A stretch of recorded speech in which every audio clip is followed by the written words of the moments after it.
Hi Virgo, welcome to the channel. So today I'm going to do a reading for you for July of 2023. And this is for Virgos with Sun or Moon or Venus placements. And if it doesn't end up sounding like your story, you can always check out your other placements in my other videos for the month. So let's get started. I started out with 4 cards that are not tarot cards. So we have Emotions, a Mirror, Island Time, and then an Oracle card. So let's talk about those first. And then I clarified all those, and then I pulled you a straight tarot reading for July. So your message is very interesting, and I will forewarn you, this could be for someone very specific. This, to me, well, we'll get into it. So receptive is your main emotion for the month of July, which is open, accepting, and welcoming.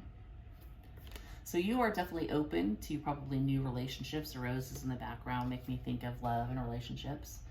The Mirror card was young female, youthful, music, fashion. So you could be a young female. The person you're dealing with could be a young female. But it looks like Cupid's arrow. Love has struck. You're open to it. It says, have faith. Love is coming. Surprise invitation or meeting. But hesitation is there also. We're going to talk about why hesitation is there. So I think with this transformation card here as well, and I'll read you the definition from the book about this oracle card in just a moment. So I think you're open to love. I think you're either a young female or you're dealing with a young female. Definitely there's something here coming in. If it's not here yet, it's coming in the month of July that feels very much like real love, but I think you are going to be hesitant, or they're going to be hesitant, and here's why.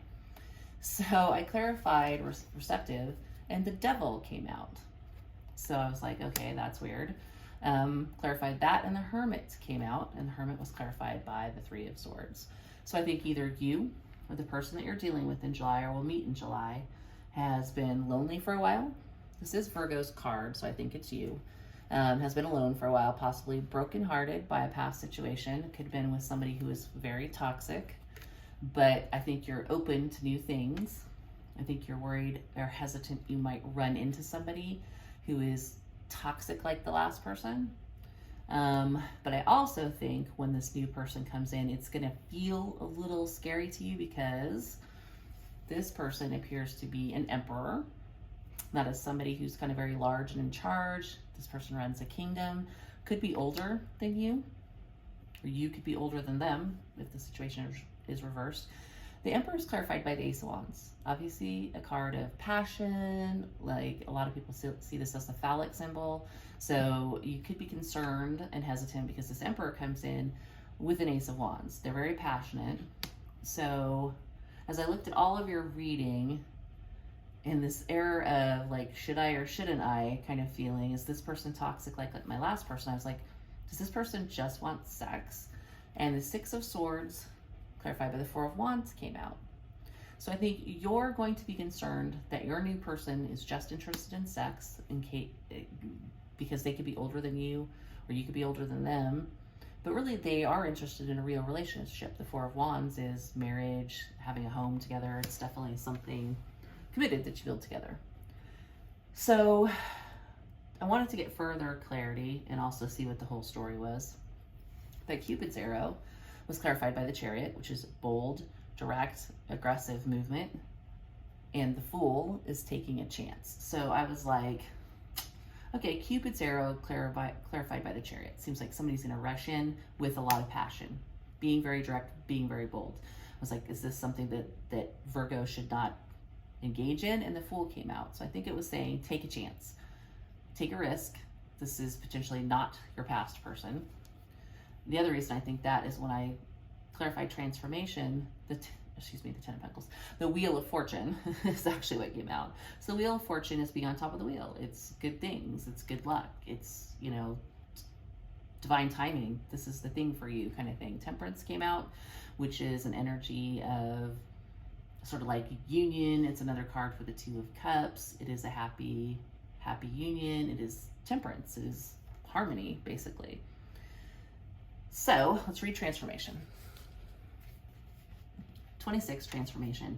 Process, identity, seek answers. A woman is dressed in a red polka dot dress. The upper part has already begun the process of transforming into a butterfly.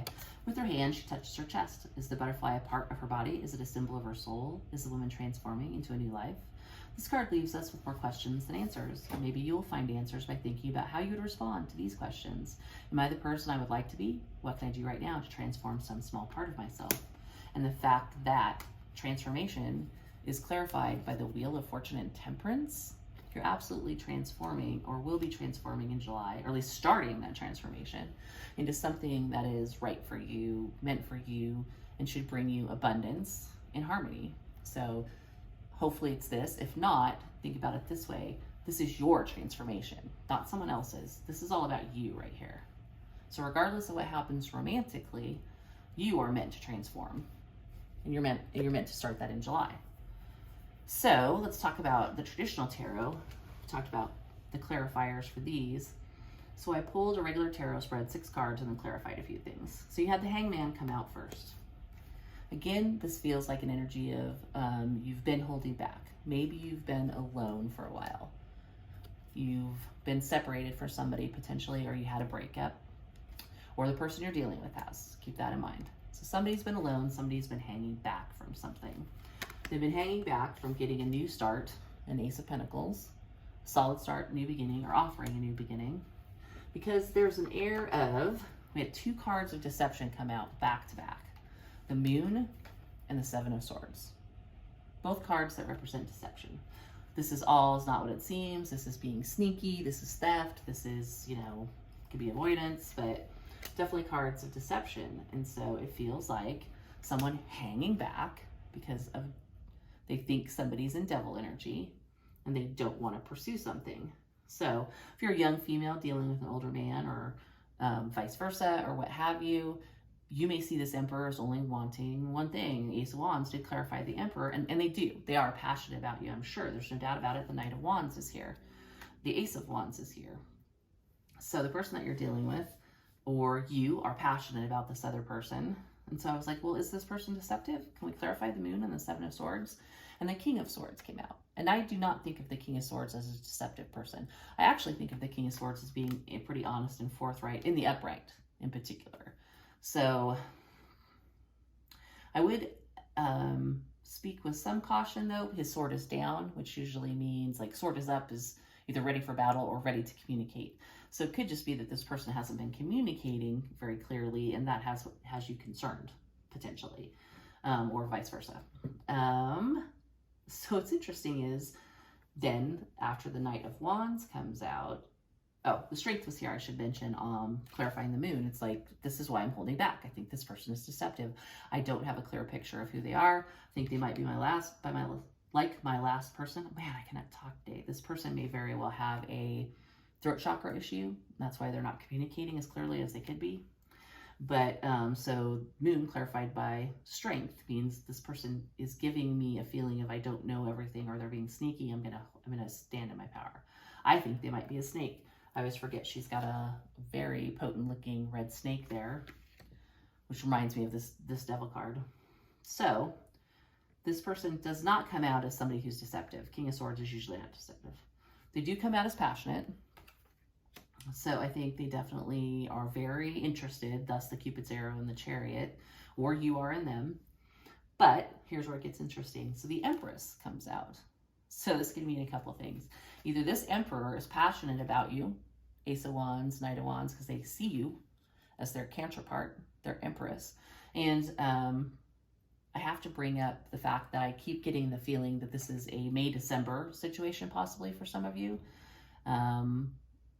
So if you're younger than them or they're younger than you, this may be what's weird. It may just seem like, oh, come on, you couldn't see me as your Empress, or you couldn't see me as your Emperor. I'm not the same age as you. And I would like to remind people that in the world of like spiritual connections, it doesn't matter how old you are. It only matters what the connection is and what sort of energy you're vibrating at. You could be 20 years old and be an Empress. You could be 20 years old and be an Emperor. You can also be 50 and be a joker, kind of a thing. So this person is passionate about you. They see you as their match, or vice versa. You see them as your match. You see them as the Empress or the Emperor, what have you. The Star is, I said, well, does this person, I was like, is there a pregnancy here? because Knight of Wands going to the Empress could represent somebody wanting to get somebody pregnant or a potential pregnancy. The Star was here. That is either wish fulfillment, or I think they just see you as an amazing person and they want to be with you, or you see them as an amazing person and want to be with them. This error of receptivity, of Cupid's arrow, of transformation, all feels like good energy. And then this I keep saying, what do you say, 10 of Pentacles? It's probably because this is going to be a 10 of Pentacles situation, but this Wheel of Fortune's Temperance. The only cards that are suspect are the Devil and the Three of Swords, but this feels like more like something you have experienced. So despite this, you are receptive. And then, of course, this Ace of Wands clarifying this Emperor. But we've already cleared that up because we have the Six of Swords going to the Four of Wands. So yeah, are you taking a chance with this person? Or are they taking a chance with you? For sure. I mean, you know, it's a risk to date anybody, let alone if there happens to be in your situation an age difference. But Emperor, Empress, that's a match, and that's vibrating at the same energy regardless of if there is an age gap. So let's look at the bottom of the deck is the Three of Cups. This is dating, getting to know somebody, going to social engagements, hanging out with friends. But in this situation, it feels like dating this person. It's interesting because underneath this is the Five of Wands. So it almost feels like if you date this person, there's a potential for conflict, right? Because if there's an age difference, which I'm not saying there absolutely is for all of you, but for some of you, if there's an age difference, yeah, sure, dating that person is probably going to cause conflict with family and friends. But here's what I would say about that is ignore that. That's none of their business. It's not their relationship, right?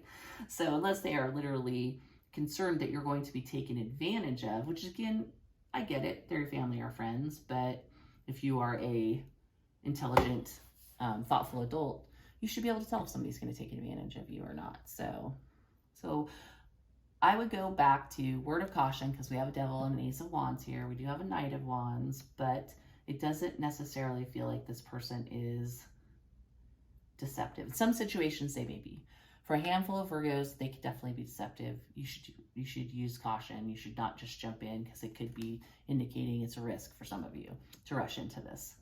The other message that I'm getting is I would say no matter what happens with any of this, this is your time to transform yourself and focus on sort of your Wheel of Fortune, your temperance, your success, your harmony. So if you have to focus on only you and disregard all of this, then that is what the universe is going to want you to do. I think you're receptive to love. I think love is here. I think in some cases, this person could be great. And in some cases, you might want to exercise caution. But I do feel like either you see them as your match or they see you as their match. So Virgo, that's what I have for you. I hope this helps, and I will see you next time.